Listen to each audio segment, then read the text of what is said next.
جب سے یہ کائنات بنی ہے خیر و شر کی جنگ جاری ہے.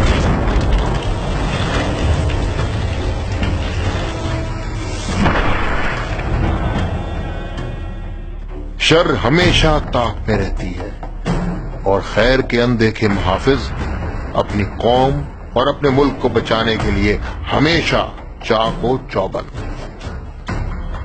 آپ نہیں جانتے کہ کوئی نادیدہ دشمن آپ کو، آپ کے خاندان اور آپ کے بچوں کو گولیوں سے چھلنی کر دینا چاہتا ہے یا کسی دھماکے میں اڑا دینا چاہتا ہے،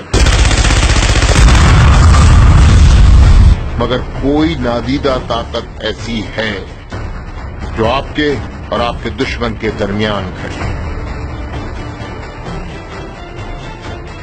کوئی ہے جو نظر نہیں آتے، کوئی ہے جو چپکے سے اپنا کام کر جاتے ہیں،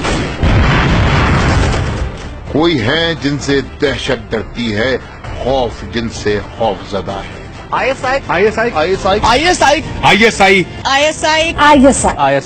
بھارت کے خلاف بڑی پلاننگ کر رہی ہے. یہی وہ اندیکھے محافظ تھے کہ جب دنیا کی سپر پاور فیل ہو کر پاکستان کے قدموں میں گڑ گڑانے لگی، تب بھی انہی محافظوں نے دہشت گردوں کے جبڑوں سے ان کے شہریوں کو چھڑوایا.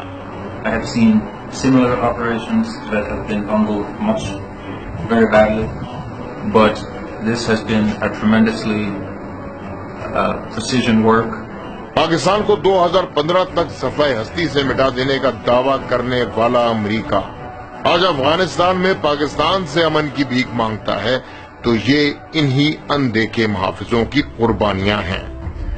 ان محافظوں کا دشمن کے نام پیغام ہے کہ ہم نے الحمد سے لے کر والناس تک جو بھی کچھ ہے پڑھا وہ بھلایا نہیں. ہم پہ روئیں ہماری ہی مائیں صدا، ہم نے تم کو اگر خون رلایا نہیں.